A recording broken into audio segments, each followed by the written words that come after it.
In this video, I will walk through a brute force solution to event conflict checker problem. The problem is simple. Imagine we are building scheduling app and already have a list of events with a starting and ending time, and we want to add a new event.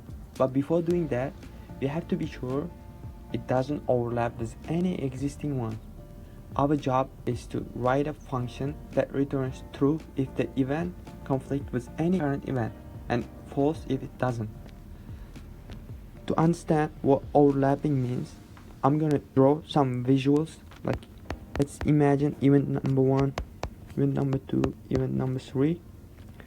Their timeline 9 to 10, 11 to 12, 13 to 14. If our new event that we want to schedule is in the timeline between 10 to 11, as you can see, we have a perfect fit there between the event number 1 to event number 2. It will not gonna conflict each other, and it will schedule right away and returns false, which means no clicked. But if it is like 10 to 11 to 5, it will give us conflict. Why?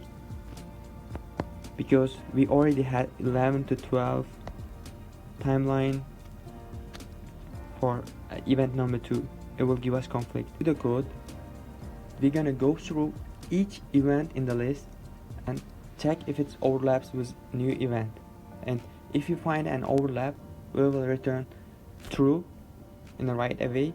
And if we check all events and none of them overlap, we will return false. To do that, we will need a function. Name of our class is gonna be check conflict of the events list and new event, which we're gonna give the input event, and we'll need we will be needed the global variables like new start for new event dot and new as well for new this event. And to check each element inside the events list, we will need for loop and start of the events inside the event list and this event dot end. And to compare it, we will need the if conditions. If new start is before the new start is before the end of our event list, like any event inside the list, and this end symbol is my drawing, and new, and if the new end is after the start of any event inside the event list, it will return true right away, which means problem has conflict. Start. Now let's look at the Java implementation of our brute force approach. Here, as you can see, we have public class event conflict checker, and inside the checker we have two methods: the check conflict method and the main method. In the method, we extract the start and end times of the new event, and then we loop through each existing event, and for each one we also get its starts and end times. That's why I added this.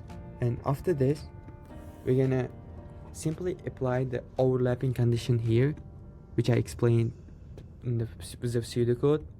And if it is inside it, if it is gonna conflict with our conditionals, it's gonna give us true, and it exists the conflict. and if it's not, it's gonna give us the false value. And we have simply main class. Inside the main class, first I added the inputs for the events list. It's 9 to 10, 11 to 12, and 13 to 14, and I have 4 different test case for this function. With that being said, it's easier when I run the code. It's gonna compile.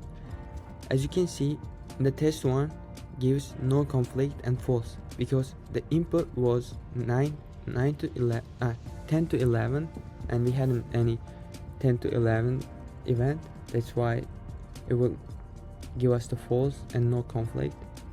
And test case number 2 is giving us the conflict and true because we're trying to schedule for 10 to 11, which 11 to 12 was already exist. That's why giving conflict and giving the true value. Now let's find the time efficiency analysis using brute force with an array.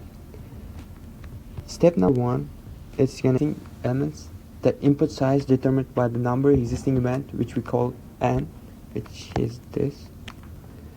And the second step is gonna be overlap the new start is before the end, and also new end is after the start. This is gonna be our basic operation for our algorithm. And then step 3, dependency of basic operation. The number of basic operation based on the number of events, which we call number of events is n. That's why the operation is based on n. Summation. It will do like a comparison per event, so we're gonna do the operation n times. That's why total operations gonna be equal to 1 plus 1 plus 1 plus 1 plus 1 plus n times. That's why basically our summation will something looks like I equal to 1 and is n times will be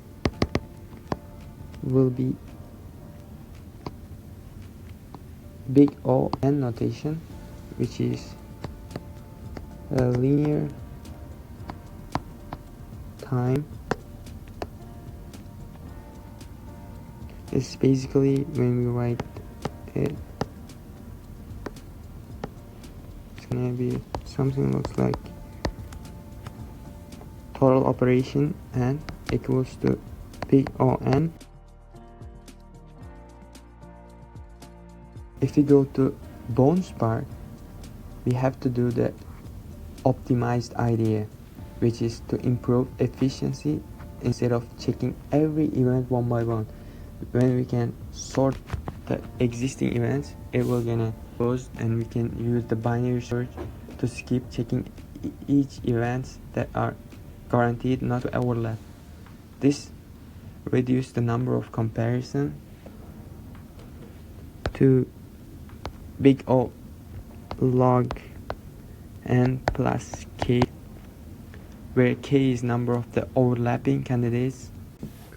In this version, it's optimized event conflict checker class, and inside it we have optimized check conflict method, and we just added the if start and new end.